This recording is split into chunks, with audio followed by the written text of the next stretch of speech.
வணக்கம். உங்கள் அன்புடன் வரவேற்கிறது சுதன் கோச்சிங் யூடியூப் சேனல். இந்த வீடியோவில் என்ன பார்க்குறோம் அப்படின்னா, எஸ்எஸ்சி எம்டிஎஸ் ஹவில்டார் 2024 எக்ஸாமினேஷன்ஸ்க்கான ஜிகேல இன்றைக்கி பார்க்கக்கூடிய கிளாஸ் வந்து பார்த்திங்கன்னா 3வது கிளாஸ். ஸோ ஆல்ரெடி வந்து 2 கிளாஸ் வரைக்கும் நம்ம கொடுத்துருக்கோம். ஸோ அதோட கண்டினியூட்டி தான் அதுதான் இந்த வீடியோஸ். ஸோ இதில் பார்க்கக்கூடிய கொஸ்டின்ஸ் எல்லாமே வந்து ப்ரீவியஸ் இயரில் கேட்கப்பட்ட கொஸ்டின்ஸ். ஸோ அதனால் ரொம்ப ரொம்ப முக்கியமான ஒரு டாப்பிக்காக வந்து ஜிகே பார்க்கப்படுது. ஏன்னா ஜிகே அண்ட் இங்கிலீஷில் நம்ம எடுக்கக்கூடிய மார்க்கு தான் வந்து இந்த எஸ்எஸ்சி எம்டிஎஸ் அண்ட் ஹவில்டாரில் கட் ஆஃபில் வந்து எடுக்கக்கூடிய ஒரு மார்க்காக இருக்குது. ஸோ அதனால் கண்டிப்பாக ரொம்ப ரொம்ப முக்கியமான ஒரு கிளாஸ். ஸோ அதனால் ஃபுல்லாக பாருங்கள். இந்த வீடியோஸ்க்கும் நம்ம சேனலுக்கும் புதுசாக இருக்கீங்க அப்படின்னா கண்டிப்பாக கீழே இருக்க சப்ஸ்கிரைப் அப்படிங்கிற ஒரு பட்டனை கிளிக் பண்ணி ஆளுங்க கொடுத்து வச்சுங்க. அப்போ தான் நம்ம டெய்லி கொடுக்கக்கூடிய கிளாஸோட நோட்டிஃபிகேஷன் உங்களுக்கு வந்து சேரும். வாங்க வீடியோக்குள்ளே போகலாம். ஃபஸ்ட் கொஸ்டின் பாருங்கள். Which Indian musician is associated with the tabla? ஓகேவா, அதாவது என்ன சொல்கிறாங்க அப்படின்னா, எந்த இந்திய இசைக்கலைஞர் தபேலாவுடன் தொடர்புடையவர்? ஓகேவா. ஸோ அப்போ ஆப்ஷன்ஸில் என்னென்ன கொடுத்துருக்காங்க அப்படின்னு பார்க்கலாம். ஆப்ஷன்ஸ் 1ல் வந்து பார்த்தீங்க அப்படின்னா உசத் பிஸ்மில்லா கான். ஓகேவா. ஸோ ஆப்ஷன் 2ல் வந்து பார்த்தீங்கன்னா ஜாகிர் ஹுசேன். ஆப்ஷன் 3ல் வந்துன்னா பண்டிட் ரவிசங்கர். அண்ட் ஆப்ஷன் 4ல் வந்துன்னா இளையராஜா. ஓகேவா. ஸோ இதில் வந்து பார்த்தீங்க அப்படின்னா யார் வந்து பார்த்தீங்கன்னா தபேலா. ஓகேவா. ஸோ தபேலா இன்ஸ்ட்ருமெண்ட் யூஸ் அப்படிங்கிற மியூசிக்கல் இன்ஸ்ட்ருமெண்ட் வந்து பார்த்தீங்கன்னா யூஸ் பண்ணக்கூடிய மியூசிஷியன் யார் அப்படின்னு பார்த்தீங்க அப்படின்னா இதில் ஆப்ஷன் 2ல் இருக்குல்ல ஜாகிர் ஹுசேன். ஓகே. ஸோ ஜாகிர் ஹுசேன் அப்படிங்கிறவர் தான் வந்து பார்த்தீங்க அப்படின்னா இங்கே தபேலா பிளேயராக வந்து பார்த்தீங்கன்னா இருக்கார். ஓகேவா. ஸோ இந்த மாதிரி இது வந்து பார்த்தீங்கன்னா ஒரு ஸ்டாட்டிக் ஜிகே அப்படின்னு சொல்லப்படக்கூடிய ஒரு டாபிக் தான் வந்து இந்த மியூசிக் இன்ஸ்ட்ருமெண்ட் வச்சு கேட்கப்படக்கூடிய ஒரு கொஸ்டின். ஸோ இதுலேருந்து ஒரு கொஸ்டின்ஸ் அப்படிங்கிறது நீங்கள் எந்த ஷிஃப்டாக இருந்தாலும் வந்து பார்த்தீங்கன்னா கண்டிப்பாக ஒரு கொஸ்டின்ஸுங்கிறது கண்டிப்பாக இருக்கும். ஸோ அதனால் கண்டிப்பாக இந்த மாதிரியான கொஸ்டின்ஸை நீங்கள் ரொம்பவுமே வந்து நோட் பண்ணி வச்சுக்கணும். இப்போது தபேலா பிளேயர் அப்படிங்கிறது ஜாகிர் ஹுசேன் சொன்னோமா, அப்போ அதை வந்து பார்த்தீங்கன்னா ஃபஸ்ட்டு ஜாகிர் ஹுசேன் அவர் வந்து பார்த்திங்க அப்படின்னா ஒரு தபேலா பிளேயர் அப்படிங்கிறத நீங்கள் நோட் பண்ணி வச்சுங்க. ஸோ அடுத்தா வந்து பார்த்திங்க அப்படின்னா உங்களுக்கு ரவிசங்கர். ஓகேவா. ஸோ ரவிசங்கர் அப்படிங்கிறவர் வந்து பார்த்திங்க அப்படின்னா உங்களுக்கு என்ன பிளேயர் அப்படின்னு பார்த்தீங்க அப்படின்னா அவர் வந்து சித்தார். ஓகேவா. So sitar player. ஓகேவா. ஸோ ரவிசங்கர் வந்துன்னா ஒரு சித்தார் பிளேயர். ஓகேவா. ஸோ இளையராஜா அப்படிங்கிறவர் ஒரு மியூசிஷியன். ஓகேவா. ஸோ அவர் வந்து பார்த்திங்கன்னா ஒரு மியூசிக்கல் டைரக்டர் அப்படின்னு கூட வந்து நம்ம சொல்லலாம். ஓகேவா. ஸோ நம்ம ஒவ்வொரு கொஸ்டின்ஸ்லையும் எக்ஸ்ட்ரா சொல்லப்படக்கூடிய இன்ஃபர்மேஷன்ஸுமே நீங்கள் பார்த்தீங்க அப்படின்னா தெரிஞ்சு வச்சுங்க, அதாவது நோட் பண்ணி வச்சுங்க. அப்போ தான் வந்து நீங்கள் ரிவிஷன் பார்க்கும்பொழுதும் உங்களுக்கு ரொம்பவுமே பயனுள்ளதாக இருக்கும். ஸோ வாங்க நெக்ஸ்ட் கொஸ்டினுக்குள்ளே போகலாம். ஸோ நெக்ஸ்ட் கொஸ்டின் என்ன கொடுத்துருக்காங்க அப்படின்னு பார்த்தீங்க அப்படின்னா நெக்ஸ்ட் கொஸ்டின் என்ன பாருங்கள். ஸோ இது வந்து பார்த்தீங்கன்னா on whose advice did Gandhiji spend a year travelling around British India to know the people of India? Okay, அதாவது என்ன சொல்கிறாங்க அப்படின்னா காந்திஜி யாருடைய ஆலோசனையின் பேரில் இந்திய மக்களை அறிய பிரிட்டிஷ் இந்தியா முழுவதும் பயணம் செய்தார்? ஓகேவா. ஸோ கொஸ்டின்ஸ் புரிஞ்சா? ஸோ இது என்ன டாபிக் அப்படின்னு பார்த்தீங்க அப்படின்னா உங்களுக்கு ஐஎன்எம் சொல்லப்படக்கூடிய இந்தியன் நேஷனல் மூவ்மெண்ட். ஓகேவா. ஸோ அதில் வந்து ஒரு கொஸ்டின்ஸ் வந்து நான் கேட்டிருக்காங்க. ஸோ முதல் ஸ்டாட்டிக் ஜிகே டாபிக் அப்படின்னு சொன்னோமா, இப்போ வந்து பார்த்தீங்கன்னா ஐஎன்எம் அப்படின்னு சொல்லப்படக்கூடிய கொஸ்டின்ஸ் இதாவது டாபிக். இதுலேருந்து ஒரு கொஸ்டின்ஸ் அப்படிங்கிறது கண்டிப்பாக கேட்பாங்க. ஓகேவா. ஸோ கண்டிப்பாக வந்து ஒரு கொஸ்டின்ஸ்ங்கிறது கேட்பாங்க. அப்போ அப்படிப்பட்ட ஒரு கொஸ்டின்ஸ் தான் இது. ஓகேவா. அப்போ இங்கே கொஸ்டின்ஸ் என்ன அப்படிங்கிற நமக்கு புரிஞ்சிருச்சா? அதாவது என்னென்னா காந்திஜி யாருடைய ஆலோசனையின் பெயரில் இந்திய மக்களை அறிய பிரிட்டிஷ் இந்தியா முழுவதும் பயணம் செய்தார்? ஓகேவா. ஸோ அப்போ இங்கே ஆப்ஷன்ஸ் என்ன கொடுத்துருக்காங்க அப்படின்னா கிருஷ்ணசங்கர் பாண்டியா, ஆப்ஷன் 2ல் முகமது அலி சின்னா, ஆப்ஷன் 3ல் ஸ்ரீமத் ராஜேந்திரா. ஓகேவா, ராஜேந்திரா. அண்ட் ஆப்ஷன் 4ல் வந்துன்னா கோபாலகிருஷ்ண கோகுலே அப்படிங்கிற மாதிரி கொடுத்துருக்காங்களா. ஸோ இதில் வந்து பார்த்தீங்க அப்படின்னா காந்திஜி வந்துன்னா யாருடைய ஆலோசனை பேரில் இந்தியா முழுவதும், அதாவது பிரிட்டிஷ் இந்தியா முழுவதும் சுற்றினார் பார்த்தீங்க அப்படின்னா, சுற்றுப்பயணம் மேற்கொண்டார் பார்த்தீங்க அப்படின்னா கோபாலகிருஷ்ண கோகுலே. ஓகேவா. ஸோ இந்த கோபாலகிருஷ்ண கோகுலே அப்படிங்கிறவர் வந்து பார்த்தீங்க அப்படின்னா அவர் சொன்னதுனால மட்டும்தான் வந்து இவர் காந்தியடிகள் வந்து பார்த்தீங்க அப்படின்னா பிரிட்டிஷ் இந்தியா அப்படின்னா தற்போது இருக்க இந்தியா தான் ஃபுல்லாக அப்படிப்பட்ட காரணத்தில் தான் வந்து மதுரைக்கெல்லாம் வந்து பார்த்தீங்கன்னா நம்மளுடைய காந்தி அவர்கள் வந்து வந்திருப்பாங்க. ஓகேவா. ஸோ புரியுதுங்களா உங்களுக்கு?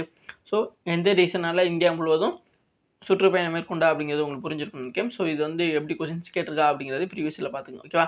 காந்திஜியோடைய காந்திஜி யார் வந்து ஆலோசனை சொன்னதுன்னா கோபாலகிருஷ்ண கோகுலே. அவர் சொன்னதுனால ஆலோசனை சொன்னதுனால தான் காந்திஜி வந்து பார்த்தீங்கன்னா இந்தியா முழுவதும் சுற்றுப்பயணம் மேற்கொண்டுலாம். ஓகேவா. ஸோ இப்போ காந்திஜி கோபாலகிருஷ்ண கோகுலே இவங்களுக்கான கனெக்ஷன் என்னன்னு பார்த்தீங்க அப்படின்னா காந்தியடிகள் இருக்காங்களே இவங்களுடைய பொலிட்டிக்கல் குரு. ஓகே, ஸோ பொலிட்டிக்கல் குரு தான் வந்து பார்த்தீங்கன்னா இந்த கோபாலகிருஷ்ண கோகலே. ஓகேவா? ஸோ அப்போ தமிழில் என்ன வருவோன்னா அரசியல் குருவா? எஸ். ஸோ தெரியலங்க. ஸோ அரசியல் குருன்னு நினைக்கிறேன், நான் அப்படியே ட்ரான்ஸ்லேட் பண்ணிட்டேன்னு நினைக்கிறேன். ஸோ ஓகேவா? ஸோ கரெக்டான வந்து பார்த்தீங்கன்னா ட்ரான்ஸ்லேஷன் அதுதான் என்னென்னு எனக்கு தெரியல. பொலிட்டிக்கல் குரு. ஓகேவா? ஸோ அப்போ காந்திஜியோட பொலிட்டிக்கல் குருவாக வந்து பார்த்தீங்க அப்படின்னா கோபாலகிருஷ்ண கோகலே இருக்காங்க. ஸோ அதை தமிழில் வந்து பார்த்தீங்கன்னா அவங்களுக்கு தெரிஞ்சு அதுக்கு அந்த பொலிட்டிக்கல் குரு அப்படிங்கிறதுக்கான ட்ரான்ஸ்லேஷன் தெரிஞ்சு அப்படின்னா கண்டிப்பாக வந்துன்னா அரசியல் குரு தான் நினைக்கிறேன். ஓகேவா? ஸோ அந்த ஒரு டவுட் இருக்குது, அது கரெக்டாக எழுதிக்கிறேங்க. ஓகேவா? எஸ். ஸோ அதை நோட் பண்ணிக்கிறேங்க. இங்கே வந்து பார்த்தீங்கன்னா நம்ம 2 விஷயம் தெரிஞ்சுக்கிட்டோம். ஒன்று வந்து பார்த்தீங்கன்னா காந்திஜி வந்து பார்த்தீங்கன்னா யாருடைய ஆலோசனையின்படி வந்து பிரிட்டிஷ் இந்தியா முழுவதும் சுற்றுப்பயணம் மேற்கொண்டார் அப்படிங்கிற ஒரு விஷயம் கொஸ்டின்ஸாக கேட்கப்பட்டது. அதில் கரெக்டான ஆன்சர் கோபாலகிருஷ்ண கோகலே. ஓகேவா? ஸோ எக்ஸ்ட்ரா இன்ஃபர்மேஷனாக என்ன பார்த்தோம் அப்படின்னா கோபாலகிருஷ்ண கோகலே அப்படிங்கிறவர் காந்திஜிக்கும் என்ன ரிலேஷன்ஸ் அப்படின்னு பார்த்தீங்க அப்படின்னா ஏன் அவர் சொன்னதெல்லாம் கேட்குறாரு அப்படிங்கிற மாதிரி நம்ம யோசிப்போம்ல. ஸோ அப்படி பார்க்கும் பொழுது இவர் அதாவது காந்திஜிக்கான பொலிட்டிக்கல் குருவாக வந்து நம்ம கோபாலகிருஷ்ண கோகலே அப்படிங்கிறவர் இருந்திருக்கார். ஓகேவா? ஸோ இவ்வளோதான். ஓகேவா? ஸோ நம்ம எக்ஸ்ட்ரா இன்ஃபர்மேஷனையும் ஸோ இங்கே பார்த்த இன்ஃபர்மேஷனையும் நோட் பண்ணிக்கிறேங்க, ரிவிஷனுக்கு பயனுள்ளதாக இருக்கும். நெக்ஸ்ட் கொஸ்டின் போகலாம். ஓகே, ஸோ நெக்ஸ்ட் கொஸ்டின் என்ன கொடுத்துருக்காங்க? According to the census of India 2011, what was the population density regarded பீகார்? ஓகேவா? அப்போ என்ன சொல்கிறாங்கன்னா இந்திய மக்கள் தொகை கணக்கெடுப்பின்படி 2011ஆம் ஆண்டு பீகாரில் மக்கள் தொகை அடர்த்தி. ஓகேவா? மக்கள் தொகையுடைய அடர்த்தி என்ன அப்படிங்கிறது தான் இங்கே கொஸ்டின்ஸ். ஓகேவா? அப்போ வந்து பார்த்தீங்கன்னா காமனாக கேட்பாங்க. ஓகேவா? இந்தியாவின் 2011ஆம் ஆண்டு மக்கள் தொகை அடர்த்தி என்ன அப்படிங்கிற மாதிரிலாம் கேட்டிருக்காங்க. ஓகேவா? பட் வந்து இப்போ பார்த்தீங்க அப்படின்னா கொஞ்சம் டெப்த்தாக, அதாவது சென்செக்லேருந்து இப்போ பார்க்கக்கூடிய டாபிக் இருக்கலாம். இந்த சென்செக்ஸ் 2011 அப்படிங்கிறது இதுவும் ஒரு ஸ்ட்ராட்டஜிக்கு. ஓகேவா? ஸோ ஸ்ட்ராட்டஜிக்கு அப்படிங்கிறது அதிகமாகவே வந்து பார்த்தீங்கன்னா இம்பார்ட்டன்ட், அதாவது 8லேருந்து 10 கொஸ்டின்ஸ் வரைக்குமே வந்து ஒரு ஷிஃப்ட்டில் வரும். ஸோ அதனால் கண்டிப்பாக வந்து இந்த ஸ்ட்ராட்டஜிக்குன்னு சொல்லப்படக்கூடியதை கண்டிப்பாக நீங்கள் வந்து பார்த்தீங்க அப்படின்னா நோட் பண்ணி வச்சுக்கணும். ஓகேவா? எஸ்.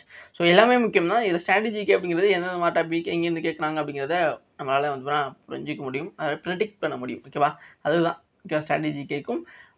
மற்ற இப்போ நம்ம ஐஎன்எம் பார்த்தோம், அதாவது அது ஹிஸ்ட்ரியில் வரும். ஓகேவா? அப்போ ஹிஸ்ட்ரி அப்படின்னா மெடிவல், மாடர்ன், ஏஷியன்ட் அப்படிங்கிற மாதிரி நிறைய டைப் இருக்குது. பட் வந்து பார்த்தீங்கன்னா ஸ்ட்ராட்டஜி கேட்கல.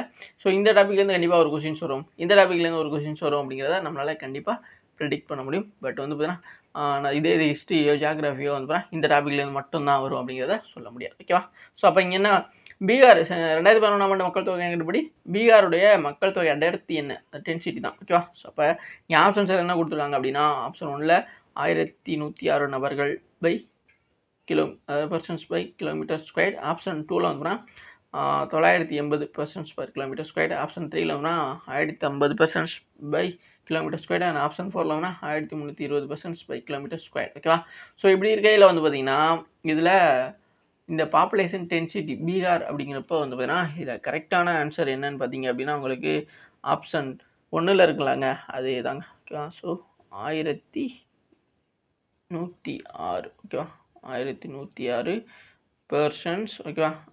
Per kilometre square. ஓகேவா? இவ்வளோ தான். ஓகேவா? ஸோ இதுதான் வந்து பார்த்தீங்கன்னா இதில் வரக்கூடியது. ஓகேவா?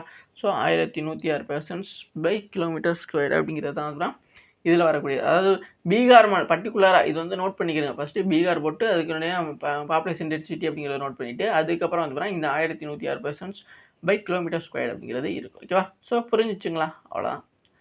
நெக்ஸ்ட் கொஸ்டின் பார்க்கலாமா? நெக்ஸ்ட் கொஸ்டின் பாருங்கள். ஸோ இதில் பெருசாக வந்து பார்த்தீங்கன்னா எக்ஸ்ட்ரா இன்ஃபர்மேஷன் எதுவும் கிடையாது. ஓகேவா? எஸ். ஸோ நெக்ஸ்ட் கொஸ்டின் பார்த்தீங்க அப்படின்னா என்ன கொடுத்துருக்காங்க? To which of the state. ஓகேவா? ஸோ என்ன சொல்கிறாங்கன்னா to which of the state does Sattriya classical dance belong. ஓகேவா? அதாவது என்ன சொல்கிறாங்க அப்படின்னா சத்ரியா கிளாசிக்கல் டான்ஸ் எந்த மாநிலத்தை சேர்ந்தது? ஓகேவா? ஸோ அப்போ ஆப்ஷன் 1ல் வந்து பார்த்தீங்கன்னா மகாராஷ்டிரா, ஆப்ஷன் 2ல் வந்து மத்திய பிரதேஷ், ஆப்ஷன் 3ல் வந்து கர்நாடகா, அண்ட் ஆப்ஷன் 4ல் அஸ்ஸாம். ஓகேவா? ஸோ அப்போ இதில் வந்து பார்த்தீங்கன்னா நமக்கு என்ன வேணும், அதாவது சத்ரியாங்கிற ஒரு கிளாசிக்கல் டான்ஸ் வந்து பார்த்தீங்கன்னா கீழே கொடுக்கப்பட்டுள்ள எந்த மாநிலத்தில் ஆடப்படக்கூடியது? ஓகே, அதானே கொஸ்டின். இப்போ மகாராஷ்டிரா, மத்திய பிரதேஷ், கர்நாடகா, அஸ்ஸாம். அப்போ இதில் வந்து பார்த்தீங்கன்னா அஸ்ஸாம் மாநிலம் சொல்லப்படக்கூடிய ஆப்ஷன் 4ல் தான். ஓகேவா? ஸோ அஸ்ஸாம் மாநிலத்தில் தான் வந்து பார்த்தீங்க அப்படின்னா இந்த சத்ரியா அப்படிங்கிற ஒரு கிளாசிக்கல் டான்ஸ் வந்து பார்த்தீங்கன்னா ஆடப்படக்கூடியது. ஓகேவா? ஸோ அப்போ சத்ரியாங்கிறது அஸ்ஸாம் மாநிலத்தோட கிளாசிக்கல் டான்ஸ் அப்படிங்கிறது ஒட்டு மொத்தமாக வந்து பார்த்தீங்கன்னா நமக்கு 8 நடனங்கள் அப்படிங்கிறது இருக்குது. ஓகேவா? ஸோ கிளாசிக்கல் டான்ஸ் அப்படின்னா பேசிக்காக வந்து ஒட்டு மொத்தமாக 8 இருக்குது. அதில் பரதநாட்டியம் அப்படிங்கிறது தமிழ்நாடு. ஓகேவா? ஸோ பரதநாட்டியம் அப்படியே தமிழ்நாடு. அண்ட் கேரளாவில் வந்து பார்த்தீங்க அப்படின்னா உங்களுக்கு கதகளி ஓகேவா? கதகளி அண்ட் இது இருக்குல்ல மோகினி ஆட்டம். ஓகேவா? ஸோ மோகினி ஆட்டம். ஓகேவா? கதகளி அண்ட் மோகினி ஆட்டம் அப்படிங்கிறது வந்து நமக்கு கேரளாவில் ஆடப்படக்கூடியது. அடுத்ததாக இப்போ கேரளாவில் மட்டும் வந்து பார்த்தீங்கன்னா நீங்கள் 2 டான்ஸ் வந்து பார்த்தீங்கன்னா கிளாசிக்கல் டான்ஸ்னு சொல்ல முடியும். ஓகேவா? ஒன்று கதகளி, இன்னொன்று மோகினி ஆட்டம். ஓகே. ஸோ நெக்ஸ்ட்டு பார்த்தீங்க அப்படின்னா நமக்கு அடுத்த ஸ்டேட். அப்போ நம்ம இப்போ பார்த்தோமா சத்ரியா அஸ்ஸாம். ஓகேவா? ஸோ அஸ்ஸாம் மாநிலத்தில் சத்ரியான்னு சொல்லலாம். ஓகேவா? ஸோ அடுத்து வந்து பார்த்திங்கன்னா ஒடிசா மாநிலத்தில் ஒடிசி. ஓகேவா? ஒடிசா மாநிலத்தில் ஒடிசி. ஓகே. ஒடிசா மாநிலத்தில் ஒடிசி. மணிப்பூர் மாநிலத்தில் மணிப்புரி. ஓகேவா? ஸோ மணிப்பூர் மாநிலத்தில் மணிப்புரி. ஓகேவா? அடுத்ததாக வந்து பார்த்திங்கன்னா கதக் அப்படிங்கிறது வந்து பார்த்திங்க அப்படின்னா உங்களுக்கு உத்தரப்பிரதேஷ். அதுக்கப்புறம் வந்து பார்த்தீங்கன்னா ஆந்திர பிரதேஷில் வந்து பார்த்திங்க அப்படின்னா குச்சிப்புடி. ஓகேவா?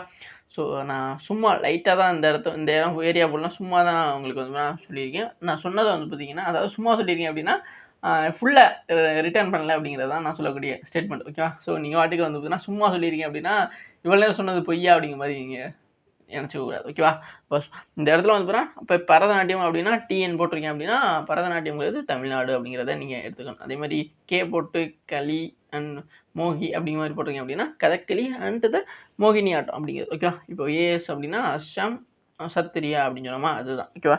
அப்போ நான் சொன்னதை நீங்கள் வந்து அப்படியே ரிட்டர்ன் பண்ணியிருந்தீங்க அப்படின்னா உங்களுக்கு யூஸ்ஃபுல். ஓகேவா? ஸோ இப்போது அடுத்து அதாவது இங்கே வந்து பார்த்தீங்கன்னா இது என்ன டைப் கொஸ்டின்ஸ் பார்த்தீங்க அப்படின்னா இது ஸ்டாட்டிக் ஜிகேல வரக்கூடிய ஒரு டாபிக். ஓகேவா? ஸோ ஸ்ட்ராட்டஜிக்கல் வரக்கூடிய டாபிக் தான் இது. டான்ஸ் அப்படிங்கிற ஒரு டாப்பிக்லேருந்து ஸ்ட்ராட்டஜிக்கல் வந்து தான் வரும். ஓகேவா? ஸோ நெக்ஸ்ட் கொஸ்டின் போகலாமா? நம்ம இப்போ பார்த்துட்டே இருந்தோம்னா 2-3 ஸ்ட்ராட்டஜிக்கு அப்படிங்கிறது நம்ம பார்த்துருக்கோம். ஓகேவா? ஸோ அப்போ எக்ஸாமில் 25 கொஸ்டின்ஸ் வரப்போகுது அப்படின்னா அதில் எந்த அளவுக்கு வரும் அப்படிங்கிறத நான் முதல்ல சொல்லிட்டேன். ஓகேவா? 8லேருந்து 10 கொஸ்டின்ஸ் வரைக்கும் எதிர்பார்க்கலாம். அது வந்து இவ்வளோ தான் கேட்பாங்க அப்படிங்கிறத நம்மளால் சொல்ல முடியாது. ஓகேவா? ஸோ நெக்ஸ்ட் கொஸ்டின் பார்த்தீங்க அப்படின்னா விச் டிஃபிசிட் ரிஃப்ளெக்ட் த ஓகேவா which deficit reflect the borrowing needs the government. Okay. Borrowing எந்த பற்றாக்குறை அரசாங்கத்தின் கடன் தேவைகளை பிரதிபலிக்குது. ஓகேவா? அப்போ என்ன சொல்லணும்? இந்த பற்றாக்குறை டெஃபிசிட் அப்படின்னா பற்றாக்குறை. ஓகேவா? ஸோ அதை புரிஞ்சுக்கிறேங்க. ஏன் அப்படி சொல்கிறேன் அப்படின்னா இப்போ வந்து டெஃபிசிட்னு உங்களுக்கு இங்கிலீஷில் சினானிம்ஸ் கேட்டாங்கன்னு வச்சுங்களேன். டெஃபிசிட்டா என்னடா அது இந்த வார்த்தையெல்லாம் கேட்டதே இல்லையே அப்படின்னு மாதிரிலாம் யோசிக்கக்கூடாது. ஓகேவா? ஸோ நம்ம ஒரு கொஸ்டின்ஸை பார்க்குறோம் அப்படின்னா அதில் சின்ன சின்ன வார்த்தைகளை தெரிஞ்சுக்கிறது நல்லது தாங்க. ஏன்னா நம்ம வந்து இதை மட்டும் அதாவது நமக்கு 3 டாபிக் தான் தமிழில் இருக்கும். ஓகேவா? ஸோ நமக்கு நீங்கள் நிறைய பேர் நினச்சிருப்பீங்க தமிழ் அப்படிங்கிறப்போ வந்து பார்த்தீங்கன்னா இங்கிலீஷுங்கிறத தாண்டி வந்து பார்த்திங்க அப்படின்னா நம்ம எதுக்கு தேவையில்லாமல் இங்கிலீஷில் புது புது வார்த்தைகள்லாம் தெரிஞ்சுக்கணும் அப்படிங்கிற மாதிரி ஒரு ஃபீல் இருக்குங்களா உங்களுக்கு? அதுக்காக சொல்கிறேன். ஓகேவா? இப்போது டெஃபிசிட் அப்படிங்கிறது பற்றாக்குறை அப்படிங்கிறத தெரிஞ்சுக்குங்க. ஏன்னா இது சினானிம்ஸுக்கோ பட் ஆண்டனிம்ஸுக்கோ வந்து உங்களுக்கு அங்கே யூஸ் ஆகலாம். ஓகேவா? ஸோ சில நேரத்துக்கு உங்கள் லக்குக்கு இந்த மாதிரி சின்ன கொஸ்டின்ஸாக கேட்டாங்கன்னு வச்சுங்க டெஃபிசிட். அப்போ டெஃபிசிட்னா என்ன? பற்றாக்குறை. அப்போ பற்றாக்குறைக்கு ஏற்ற மாதிரியான ஆப்ஷன்ஸு சினானிம்ஸ் அப்படின்னா அதுக்கு ஏற்ற மாதிரி ஆப்ஷன்ஸ் தருவோம். இப்போ ஆண்டனிம்ஸ் கேட்டாங்க அப்படின்னா பற்றாக்குறைக்கு ஏதாவது ஃபுல்ஃபில் பண்ணுறது. அப்போ அந்த மாதிரியான ஆப்ஷன்ஸை நம்ம தேடுவோம். ஓகேவா? இதுதான் சின்ன சின்ன ஒரு இடத்துல படிக்கிறோம் அப்படின்னா ஒரு விஷயத்தை வச்சு இன்னொரு விஷயம் தெரிஞ்சுக்கணும் அப்படிங்கிறது நான் சொல்லக்கூடிய ஒரு விஷயம். ஓகேவா? ஸோ அது புரிஞ்சிருக்குன்னு நினைக்கிறேன். நோட் பண்ணிக்கிறேங்க. ஓகே. இப்போ என்னாச்சு அப்படின்னா டெஃபிசிட் அப்படின்னா பற்றாக்குறை சொன்னா அப்போ எந்த பற்றாக்குறை அரசாங்கத்தின் கடன் தேவையை பிரதிபலிக்கிறது. ஓகேவா? அப்போ மூலதன செலவு அதாவது கேபிட்டல் லாஸ், ரெவென்யூ லாஸ், வருவாய் இழப்பு, பிரைமரி லாஸ் முதன்மை இழப்பு, நிதி பற்றாக்குறை ஃபிசிக்கல் டெஃபிசிட். ஓகேவா? ஸோ இது வந்து பார்த்தீங்கன்னா அரசாங்கத்தின் கடன் தேவையை பிரதிபலிக்கக்கூடிய எந்த பற்றாக்குறை அப்படின்னு பார்த்தீங்க அப்படின்னா உங்களுக்கு கீழே இருக்குது பாருங்களேன் ஃபிசிக்கல் டெஃபிசிட். ஓகேவா? அதாவது என்னென்னா நிதி பற்றாக்குறை. ஓகே. இங்கே வந்து பார்த்தீங்கன்னா ஒரு ஸ்கிம்மையோ அல்லது ஒரு இப்போ வந்து ஒரு புதுசாக ஏதோ ஒரு விஷயத்தை ஸ்டார்ட் பண்ணுறதுக்கோ வந்து பார்த்தீங்க அப்படின்னா லான்ச் அதை வந்து பார்த்தீங்கன்னா ஸ்டார்ட் பண்ணுறதுக்கு வந்து பார்த்தீங்கன்னா நமக்கு மணிங்கிறது ரொம்ப ரொம்ப முக்கியமான ஒன்று. ஸோ அந்த ஒரு விஷயத்துக்காக தான் இந்த நிதி பற்றாக்குறை அப்படிங்கிறது வருது. ஓகேவா? ஸோ ஏற்கனவே ஆமாம் கடன் தேவை அப்படிங்கிறது வந்துன்னா நிதி இந்த மாதிரியான விஷயங்களை ஸ்டார்ட் பண்ணுறதுக்கு மக்களுக்கு ஒரு நல்ல விதமான ஒரு விஷயத்தை கொடுக்குறதுக்கு வந்து பார்த்திங்க அப்படின்னா நிதிங்கிறது ரொம்ப ரொம்ப முக்கியமான ஒன்று. ஏற்கனவே வந்து பார்த்தீங்கன்னா நிதி நிலைமை அப்படிங்கிறது சரியாக இருந்துச்சு அப்படின்னா அது ஈக்குவலாக கொண்டு போக முடியும். அதாவது ஏற்றத்தாழ்வுகளோட இருந்துச்சு அப்படின்னா ஓரளவு ஸ்டேபிளாக கொண்டு போக முடியும். பட் வந்து அந்த ஏற்றத்தாழ்வுகளை ஈக்குவல் பண்ணுற அந்த கடன் ஏற்றத்தாழ்வு ஈக்குவல் பண்ணால் கடன் வாங்கினேன். அந்த கடனுங்கிறதுக்கான காரணம் என்னன்னு பார்த்தீங்க அப்படின்னா நிதி பற்றாக்குறை. ஓகே, ஸோ நெக்ஸ்ட் கொஸ்டின் போகலாம்.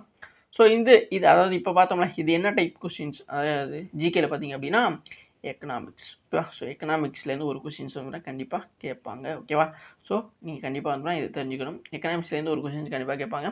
ஸோ அந்த மாதிரியான கொஞ்சம் கிறுக்குத்தனமான கொஸ்டின்ஸாக கூட இருக்கலாம். ஓகேவா, ஸோ இதில் என்ன கிறுக்குத்தனமாக இருக்குது அப்படின்னா இதை தெளிவாக படிச்சிட்டிங்க அப்படின்னா உங்களுக்கு ஈஸி தான். ஓகே, ஸோ நெக்ஸ்ட் கொஸ்டின் போகலாமா. நெக்ஸ்ட் கொஸ்டின் பாருங்கள். What is the full form of UPSC? ஓகேவா, அதை என்ன சொல்கிறாங்க அப்படின்னா யூபிஎஸ்சியின் முழு வடிவம் என்ன? ஓகேவா, அப்படி ஆப்ஷன் 1ல் union public service security commission. ஓகேவா, யுனைட்டடாங்க என்னங்க அது, அதோட ஆன்சரே வந்து நான் பாதிக்கு ப்ரொனவுன்ஸ் பண்ணிட்டோம். ஓகே, ஆப்ஷன் 2ல் united power security commission, option 3ல் union private service committee, option 4ல் யூனியன் பப்ளிக் சர்வீஸ் கமிஷன். ஓகேவா, அப்போ என்ன இங்கே வந்து என்னன்னா யூபிஎஸ்சி தான். இந்த யூபிஎஸ்சிங்கிறதுக்கான ஃபுல் ஃபார்ம். ஓகே, அப்போ யூபிஎஸ்சினா ஃபஸ்ட்டு வந்து சொன்னோன்னா யூனா யூனியன், பினா பப்ளிக், எஸ்னா சர்வீஸ், சினா கமிஷன். ஓகேவா, அப்போ என்ன தான் வரப்போகுது அப்படின்னு பார்த்தீங்கன்னா ஆன்சரு ஆப்ஷன் 4 தான். ஓகேவா, அப்போ ஆப்ஷன் 4ல் இருக்க யூனியன் பப்ளிக் சர்வீஸ் கமிஷன். ஓகேவா, அதுதான் இது இந்த யூபிஎஸ்சி அப்படிங்கிற முழு வடிவம். ஓகேவா, ஸோ மற்றபடி இங்கே கொடுத்துருக்க ஆப்ஷன்ஸில் எதுவுமே வந்து பார்த்தீங்கன்னா வராது. ஓகேவா, ஸோ எதுவுமே வந்து பார்த்தீங்கன்னா அப்படி உங்களுக்கு வராது. ஓகேவா, ஸோ நல்லா புரிஞ்சுக்கிறீங்க. யூபிஎஸ்சிங்கிறதுக்கான ஃபுல் ஃபார்ம் என்னன்னு பார்த்தீங்க அப்படின்னா உங்களுக்கு இதுதான். எது இங்கே கொடுத்துருக்காங்களே யூனியன் பப்ளிக் சர்வீஸ் கமிஷன் அப்படிங்கிறது தான் அதுதான் இதில் கரெக்டான ஒன்று அதுதான் இருக்கும். ஓகேவா, எஸ். ஸோ நெக்ஸ்ட் கொஸ்டின் போகலாமா.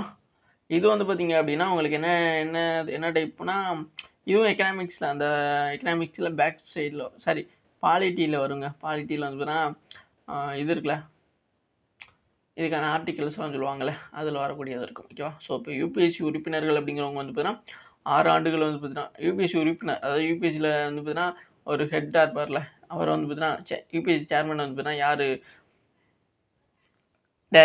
யூபிஎஸ்சி டைரக்டர் இருக்காங்க, செயலாளர் இருப்பாங்களே அவங்கள வந்து யாரை நியமிப்பா அப்படின்னு பார்த்தீங்கன்னா பிரசிடென்ட் வந்து பார்த்தீங்கன்னா நியமிப்பாங்க. இதில் பார்க்கக்கூடிய எக்ஸாம் இன்ஃபர்மேஷன். அதுக்கு போக வந்து பார்த்தீங்கன்னா இந்த யூபிஎஸ்சியில் வந்து பார்த்தீங்கன்னா அவங்களுடைய இது இருக்குல்ல வேலிடிட்டி அது வந்து பார்த்தீங்க அப்படின்னா பதவிக்காலம், அதை தான் யோசிச்சுட்டு இருந்தேன். பதவிக்காலங்கிறது வந்து பார்த்தீங்கன்னா 6 வருஷம், அப்புறம் வந்து பார்த்தீங்கன்னா 62 வயதுன்னு நினைக்கிறேன். ஓகேவா, எஸ். ஸோ இது வந்து பார்த்தீங்கன்னா கரெக்டான ஒன்று. ஓகேவா, ஸோ 6 வருடம் அல்லது 62 வயசு வரைக்கும் வந்து பார்த்தீங்கன்னா இருக்கலாம். ஓகேவா, எஸ். ஸோ நெக்ஸ்ட்டு பார்க்கலாமா. அப்போ இது வந்து பார்த்தீங்கன்னா பாலிட்டியிலே வரக்கூடியது. ஓகே, ஸோ நெக்ஸ்ட் கொஸ்டின் பாருங்கள். நெக்ஸ்ட் கொஸ்டின் என்ன கொடுத்துருக்காங்க. In which year was has the government of India instituted Arjuna Award to recognize the outstanding achievement of national sports event. ஓகேவா, ஸோ என்ன சொல்கிறாங்க அப்படின்னா தேசிய விளையாட்டு நிகழ்வுகளில் சிறந்த சாதனைகளை அங்கீகரித்த இந்திய அரசு எந்த ஆண்டு அர்ஜுனா விருதை நிறுவியுள்ளது. ஓகே, ஸோ இங்கே அர்ஜுனா விருது அதாவது அர்ஜுனா அவார்ட்ஸ் அப்படிங்கிறது கீழே கொடுக்கப்பட்ட எந்த ஆண்டுகளில் வழங்கப்பட்டது அப்படிங்கிறதான் கொஸ்டின்ஸ். ஓகேவா, ஸோ இதுவும் பார்த்தீங்கன்னா ஸ்ட்ராட்டஜிக்கல அவார்டு அப்படிங்கிற ஒரு டாப்பிக்கில் வந்து வரக்கூடிய ஒரு தான். ஓகே, ஸோ ஸ்ட்ராட்டஜிக்கல அவார்ட்ஸ் அப்படிங்கிற ஒரு டாப்பிக்கில் வரக்கூடிய ஒரு கொஸ்டின்ஸ் தான் வந்து இது. ஓகேவா, ஸோ அப்போ என்ன ஆச்சு இங்கே அர்ஜுனா அவார்டுங்கிறது யாருக்காக வழங்கப்படுகிறது அப்படின்னா நேஷ்னல் ஸ்போர்ட்ஸ், அதாவது ஸ்போர்ட்ஸில் நிறைய ஸ்போர்ட்ஸுலாம் இருக்குல்ல நேஷ்னல் ஸ்போர்ட்ஸு, அதாவது இந்தியாவுக்காக ஏதோ ஒரு நிறையா ஈவெண்ட்லாம் இருக்கும் அதில் விளையாண்டு சிறப்பாக விளங்குறவங்க வந்து ஒவ்வொரு ஆண்டு வந்து கௌரவிக்கிறதுக்காக இந்த அர்ஜுனா அவார்டு அப்படின்னு வழங்கப்பட்டது. இது ஆப்ஷன்ஸில் 1961, ஆப்ஷன் 2ல் 1963, ஆப்ஷன் 3ல் 1964, ஆப்ஷன் 4ல் 1962 அப்படிங்கிற மாதிரி கொடுத்துருக்காங்களா. இந்த 4 ஆண்டில் வந்து அர்ஜுனா அவார்டு அப்படிங்கிறது எந்த ஆண்டில் வழங்கப்பட்டது அப்படின்னு பார்த்தீங்க அப்படின்னா 1961. ஓகே, ஸோ 1961 அப்படிங்கிறது ஆப்ஷன் 1ல் இருக்கா. எஸ், ஸோ ஆப்ஷன் 1ல் இருக்கா. இந்த 1961 தான் வந்து அர்ஜுனா விருது வந்து வழங்கப்பட தொடங்கப்பட்ட ஆண்டு. ஓகேவா, ஸோ புரியுங்களா. அது கொடுக்க ஆரம்பிச்சிருக்காங்க. இது போக இப்போ அர்ஜுனா விருதுங்கிறது எதுக்காக வழங்கப்படுது அப்படிங்கிறது நமக்கு தெரிஞ்சுக்கணும். அதை தான் முதல்ல சொன்னேன். என்னென்னா ஸ்போர்ட்ஸ் நேஷனல் ஸ்போர்ட்ஸில் தேசிய அளவிலான விளையாட்டு போட்டிகளில் வந்து பார்த்திங்க அப்படின்னா இந்தியாவுக்காக விளையாண்டு சிறப்பு மிக்க விளையாட்டு வீரர்களுக்கு வந்து கௌரிக்கிறதுக்காக இந்த அர்ஜுனா அவார்டை வந்து கொடுக்குறாங்க. இதே இது வந்து துரோணாச்சாரியா அவார்டு அப்படிங்கிறது ஒன்று வழங்கப்படுது. ஓகேவா? ஸோ இது வந்து பார்த்தீங்கன்னா துரோணாச்சாரியா அவார்டு அப்படிங்கிறது வழங்கப்படுகிறது. இந்த துரோணாச்சாரியா அவார்டு வந்து பார்த்தீங்க அப்படின்னா உங்களுக்கு துரோணாச்சாரியா ஓகே சும்மா எழுதி வச்சிருக்கேன். துரோணாச்சாரியார் அப்படிங்கிறது 1975 அது வந்து பார்த்திங்கன்னா அந்த இயரில் வந்து பார்த்தீங்கன்னா வழங்கப்பட்டு வருகிறது. ஓகேவா? ஸோ துரோணாச்சாரியா அவார்டு வந்து பார்த்திங்கன்னா இந்த ஆண்டுகளில் என்னன்னா வழங்கப்படுது. துரோணாச்சாரியா அவார்டு வந்து பார்த்திங்க அப்படின்னா அவங்களுக்கு எதுக்காக வழங்கப்படுது அப்படின்னா இப்போ இங்கே எப்படி ஒரு ஸ்போர்ட்ஸ் பிளேயர் நல்லா செயல்பட்டால் அவார்டு கொடுக்குறாங்களோ அந்த ஸ்போர்ட்ஸ் பிளேயர் நல்லா விளையாடுறதுக்கு யார் காரணமாக இருப்பாங்க? ஒரு கோச். ஓகேவா? ஒரு கோச். அந்த கோச்சை வந்து பார்த்தீங்கன்னா கௌரவிக்கிறதுக்கு தான் இந்த துரோணாச்சாரியா அவார்டு அப்படிங்கிறது வழங்கப்படுகிறது. ஓகேவா? எஸ். ஸோ அப்போ நெக்ஸ்ட் கொஸ்டின் போகலாமா? நெக்ஸ்ட் கொஸ்டின் பாருங்கள். நெக்ஸ்ட் கொஸ்டின் என்ன கொடுக்குறாங்க? The Kolar region of Karnataka is famous for which minerals from the following? ஓகேவா? அதாவது என்ன சொல்கிறாங்கன்னா கர்நாடகாவின் கோலார் பகுதியில் பின்னோட்டில் எந்த கனிமத்திற்கு பிரபலமானது? ஓகேவா? அப்போ ஆப்ஷன் 1ல் கோல், ஆப்ஷன் 2ல் கோல்டு, ஆப்ஷன் 3ல் பெட்ரோலியம், ஆப்ஷன் 4ல் வந்து காப்பர். ஓகேவா? அதாவது நிலக்கரி, தங்கம், பெட்ரோலியம், தாமிரம் அப்படின்னு கொடுத்துருக்காங்க. இதில் கோலார் பகுதி ஓகேவா? கர்நாடகாவில் கோலார் அப்படிங்கிற பகுதி எதுக்காக புகழ்பெற்றது அப்படின்னா நிறைய பேருக்கு வந்து என்ன தெரிஞ்சிருக்கும். ஓகேவா? ஸோ அப்போ நிறைய பேருக்கு தெரிஞ்சிருக்கும். அப்போ கரெக்டானது என்னன்னா கோல்டு. ஓகேவா? ஸோ இப்போ கோல்டு அப்படிங்கிறது தான் வந்து கரெக்டான ஆன்சர். ஏன்னா கேஜிஎஃப் அப்படிங்கிற ஒரு விஷயத்தினால நமக்கு வந்து இந்த கோலார் தங்க வயல் அப்படிங்கிறது நல்லாவே தெரியும். இந்த கோலார் தங்க வயல் அப்படிங்கிறது கர்நாடகாவில் இருக்குது அப்படிங்கிறதையும் நம்ம தெரிஞ்சுக்கணும். ஓகேவா? ஸோ அப்போ கோலார் தங்க வயல், அதாவது கோலார் அப்படிங்கிறது கர்நாடகாவில் மாநிலத்தில் இருக்கக்கூடிய ஒன்று. இந்த கோலாரில் வந்து தங்கம் அப்படிங்கிறதே வந்து புகழ்பெற்ற கோலார் தங்க வயல். ஓகேவா? ஸோ புரிஞ்சிச்சா? இந்த 3 விஷயம் கர்நாடகா, கோலார், தங்கம். ஓகேவா? அவ்வளோ. ஓகேவா? ஸோ அதோட ஷார்ட் ஃபார்ம் தான் கேஜிஎஃப். ஓகேவா? கர்நாடகா கோலார் ஃபீல்டு. சாரி இது Kolar gold field. Next question பாருங்க. நெக்ஸ்ட் கொஸ்டின் பார்த்தீங்க அப்படின்னா உங்களுக்கு என்ன கொடுத்துருக்காங்க? Under which act of the rule British crown established the over India? ஓகேவா? அதாவது என்ன சொல்கிறாங்க? Government of Indian act 1833, charter act of 1813, regulating act of 1773, government of India act 1858. அதாவது எந்த சட்டத்தின் கீழ் பிரிட்டிஷ் கிரீடத்தின் ஆட்சி இந்தியா மீது நிறுவப்பட்டது? ஓகேவா? ஸோ இப்போ ஆப்ஷன்ஸ் எல்லாம் நம்ம பார்த்து விட்டோம். ஓகேவா? அப்படி தானே? ஸோ அப்போ இதில் கரெக்டான ஆன்சர் என்னென்னா ஆப்ஷன் 4ல் இருக்க கவர்மெண்ட் ஆஃப் இந்தியா ஆக்ட் 1858. ஓகேவா? ஸோ இந்த கவர்மெண்ட் ஆஃப் இந்தியன் ஆக்ட் அப்படிங்கிறது 1858 அடிப்படையில் தான் வந்து பிரிட்டிஷ் வந்து பார்த்திங்க அப்படின்னா இந்த இதை வந்து பிரிட்டிஷ் கிரவுண்ட் வந்து எஸ்டாப்ளிஷ் பண்ணுவாங்க. ஓகேவா? அதாவது இது வந்து பார்த்திங்கன்னா இதெல்லாம் இருக்குல்ல, அந்த பெருங்கலகம்லாம் முடிஞ்சு எல்லாரையும் அங்கிட்டு அந்த நாடு கடத்தி பல பேரை கொண்டு குமிச்சதுக்கப்புறமா வந்து பார்த்திங்கன்னா 1858 வந்து இது மாதிரி அறிவிச்சிருவாங்க. ஓகேவா? நவம்பர் 1ஆம் தேதி இந்த மாதிரி வந்து அறிவிப்பாங்க. இது அறிவிக்கிறவங்க வந்து விக்டோரியா. ஓகேவா? ஸோ அவங்க தான் வந்து அறிவிப்பாங்க. ஓகே, ராணி விக்டோரியான்னு வரும். ஓகே, ஸோ குவீன் விக்டோரியா சரி, அவங்க தான் வந்து இதை பிரகடனப்படுத்துகிறோம் அப்படிங்கிற மாதிரி சொல்லுவாங்க. ஓகேவா? ஸோ அப்போ இதுதான் இதில் கரெக்டான ஆன்சர். ஆப்ஷன் 4ல் இருக்க இந்திய அரசு சட்டம் 1858. ஓகேவா? ஸோ இந்திய அரசு சட்டம்ங்கிறது ஒவ்வொரு தடவையும் மாறும். ஓகேவா? ஸோ இதில் முக்கியமானது இந்த ரீசனுக்காக வந்து இந்திய அரசு சட்டம்ங்கிறது 1858 போட்டிருப்பாங்க. ஓகேவா? ஸோ அப்போ நெக்ஸ்ட் கொஸ்டின் பார்க்கலாம். Thank you guys. Okay, so thank you. இது வரைக்கும் வீடியோ ஃபுல்லாக பார்த்ததுக்கு மிக்க நன்றி. இதே மாதிரியான கிளாஸஸ்க்கு நம்ம சேனல் தொடர்ந்து ஃபாலோ அண்ட் சப்ஸ்கிரைப் பண்ணி வச்சுங்க. இது போக வந்து வேறு எந்த மாதிரியான கிளாஸஸ் வேணும் அப்படிங்கிறதுக்கான கமெண்ட்களையும் வந்து கீழே கமெண்ட்டில் சொல்லுங்கள். அது வந்து அதுக்கு ஏற்ற மாதிரி வீடியோஸ் நான் உங்களுக்கு தர்றேன்.